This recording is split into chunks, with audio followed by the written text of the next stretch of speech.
Jabal Sur itu tempat apanya Nabi? Bersembunyi. Naam, jadi ada dua gunung yang ada Jabal Nur, Jabal Sur, jangan sampai ketukar. Kalau Jabal Nur itu adalah tempat pertama kali Nabi menerima wahyu. Kalau Jabal Sur itu tempat persembunyian Nabi ketika Nabi hendak melaksanakan hijrah ke Madinah. Ya, sedikit saya ceritakan tentang masalah Jabal Sur. Jadi saat itu ketika Islam mulai berkembang di Mekah, itu tokoh-tokoh kafir Quraisy itu mulai was-was, hatinya nggak tenang, apalagi banyak orang-orang yang memeluk agama Islam. Akhirnya tokoh-tokoh Quraisy pun bermusyawarah rapat yang dihadiri tokoh-tokoh seperti Abu Jahal, Abu Lahab dan yang lainnya. Mereka bermusyawarah bagaimana untuk menyikapi perkembangan dakwah Islam yang semakin pesat, terutama bagaimana untuk menghalangi dakwahnya Nabi.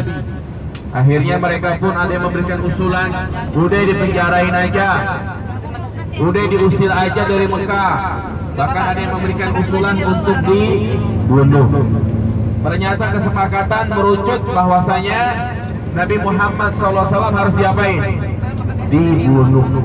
Cuma persoalannya, kalau Nabi Muhammad dibunuh, yang marah itu bukan hanya umat Islam, tapi yang marah juga kabilah Hashim. Dan kabilah Hashim itu adalah kabilah yang besar di Mekah. Mereka tidak akan terima. Akhirnya usulannya apa?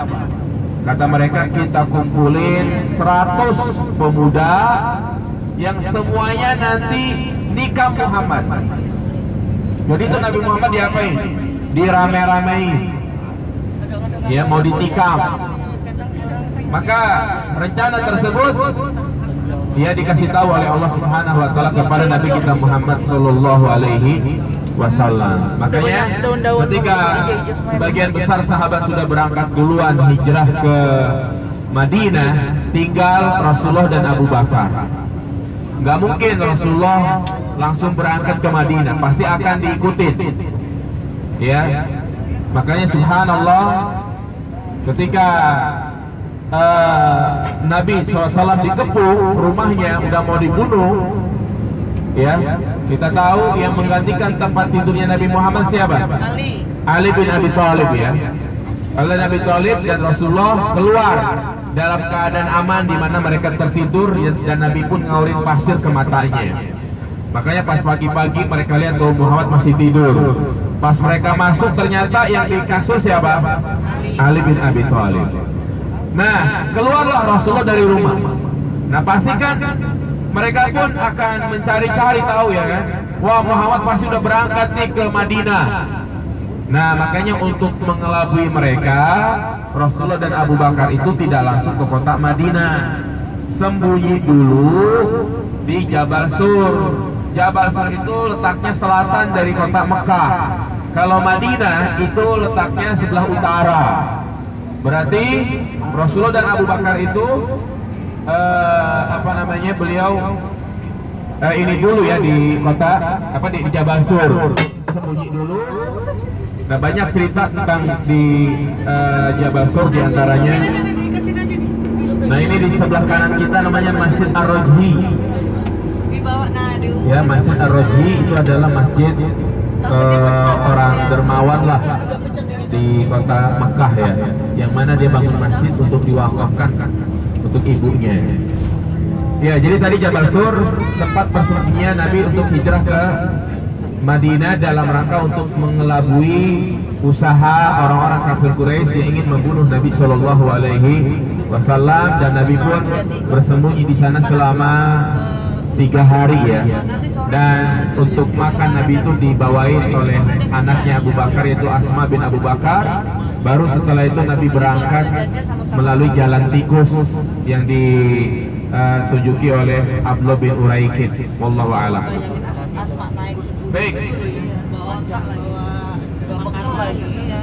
Ini rumah Sudes di mana? Rumah-rumah imam Masjidil Haram. Sini kan?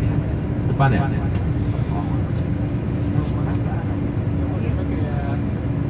Dekat Ummul Qura, ya? Baik jamaah sekalian, tadi Jabal Sur.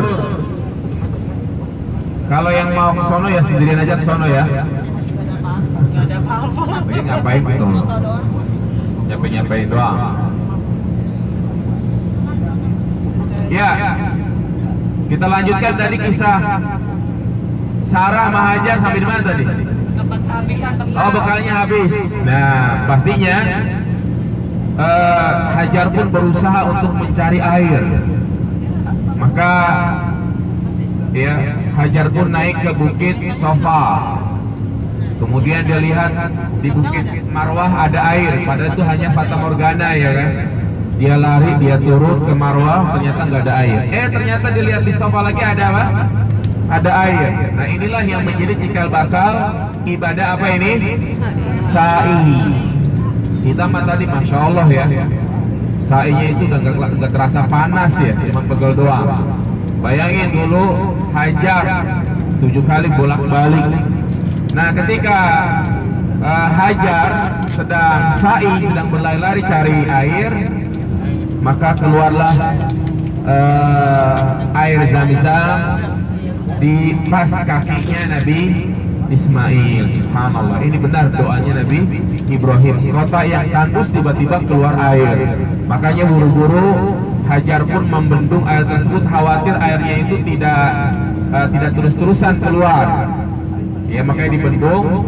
Nah, ternyata air itu terus keluar sampai sekarang yang membawa keberkahan.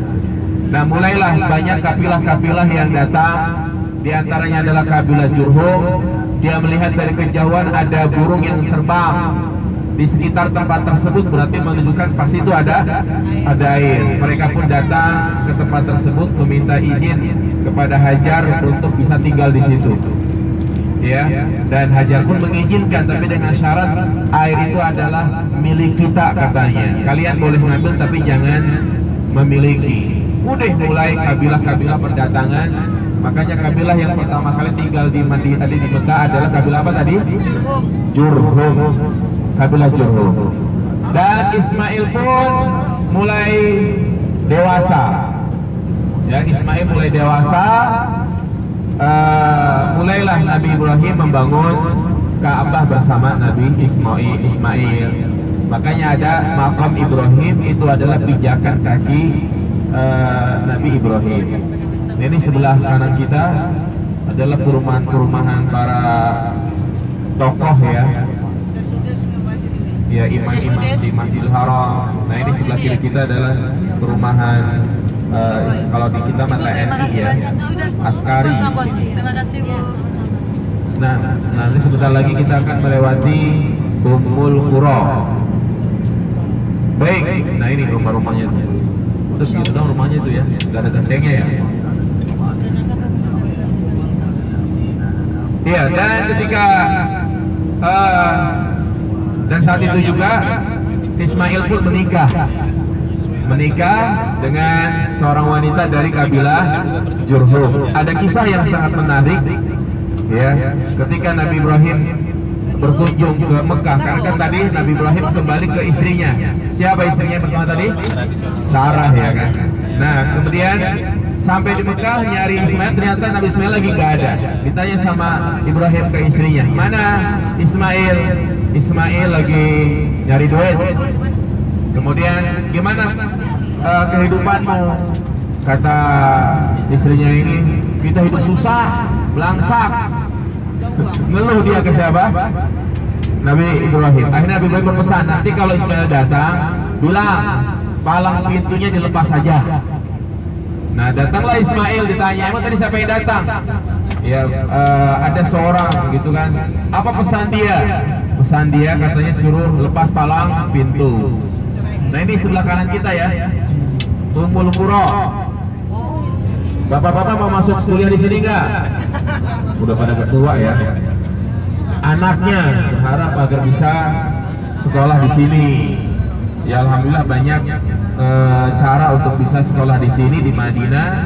Juga ya jangan berputus asa, insya Allah anak-anak kita bisa, walaupun kita mungkin nggak kuliah tapi masih ada harapan anak-anak kita bisa kuliah di Mekah Madinah. Nah, ya akhirnya Ismail pun menceraikan istrinya. Maka nah ini sama nih Ummul Qura juga ya, sebelah kanan kita ya.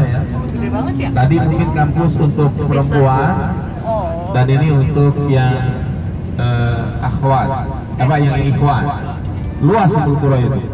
Cuman bedanya kalau di Ummul Qura ini umum. Dia banyak apa pelajar kayak kita kayak di UI gitu ya. Jadi ada pelajaran kedokteran, ada arsitek, ada desain, ya.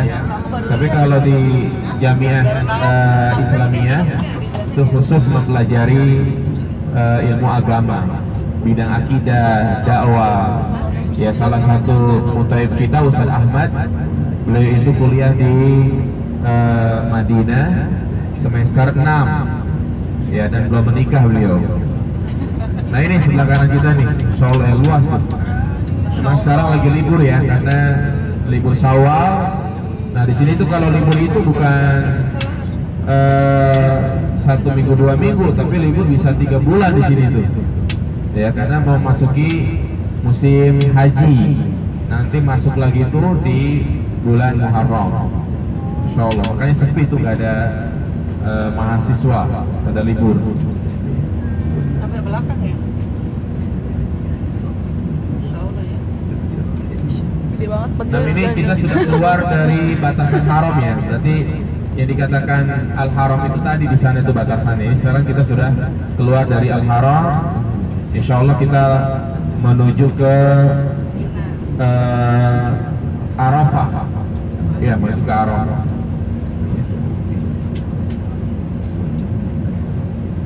Masya Allah jemaah sekalian, di sini panas, ya. Tapi hidup mereka di sini nggak ada yang kekurangan ya, semuanya terpenuhi, makan, minum, walaupun mereka kemarin ditimpa pandemi 2 tahun, bayangin jemaah sekalian. Ya, makanya kita juga memaklumi keadaan hotel, ada beberapa yang rusak seperti exhaustnya. Khusus kamar mandi nggak nyala, terus juga mungkin beberapa wastafel yang rusak, ya maklumin aja. Yang pertama karena memang 2 tahun nggak dipakai, terus yang kedua banyak karyawan-karyawannya yang pada pulang, belum pada balik. Ya, makanya kamar tahu udah dibersihin belum? Belum kan? Iya, padahal saya juga udah minta untuk dibersihin. Ya tapi seperti kayak kekurangan karyawan ya. Ya penting ya udahlah kita bersabar aja. Ya, yang penting masih pada bisa tidur kan? Ya alhamdulillah. Masih bisa makan? Alhamdulillah. Nikmat itu. Ya, Nabi SAW mengatakan, "Man asbah minkum aminan fi sirbihi ma'afan fi jasadihi wa inda qutu yaumihi fa ka'anna mahizat lahu dunya." Nah, ini kita sudah masuk ke area Arafah. Baik jamaah sekalian. Nah ini adalah Arafah. Kalau kita urut pelaksanaan ibadah haji, setar melaksanakan ibadah haji itu mulai tanggal berapa? Tanggal 8. Nah biasanya jamaah haji yang datang dari Indonesia, dia mengerjakan haji secara tamattu. Haji secara tamattu itu artinya umroh dulu, setelah itu baru melaksanakan ibadah haji. Jadi kloter pertama, kloter kedua, kloter ketiga yang dia datang di bulan Dzulqa'dah, mereka melaksanakan ibadah umroh dulu seperti yang sudah kita laksanakan. Setelah itu mereka tinggal di hotel menunggu tanggal berapa? 8. Nah kalau sudah tiba tanggal 8, maka mereka pun memakai pakaian ihram lagi dan niat untuk melaksanakan ibadah haji dengan mengatakan labbaik Allahumma hajjan, labbaik Allahumma hajjan. Ya Allah, aku penuhi panggilanmu untuk melaksanakan ibadah haji. Itu tanggal 8. Naik bis kemana? Menuju Mina. Nanti kita akan lewatin area Mina. Nah mereka bermalam di Mina. Nah tanggal 9-nya paginya mereka pada kumpul ke sini nih. Sekarang yang kita lihat sepi ya kan? Sepi, gak ada orang. Tetapi kalau sudah tanggal 9 Zulhijjah Ini penuh lautan manusia. Ya, di jalan sisi kanan kita itu banyak orang-orang yang sedang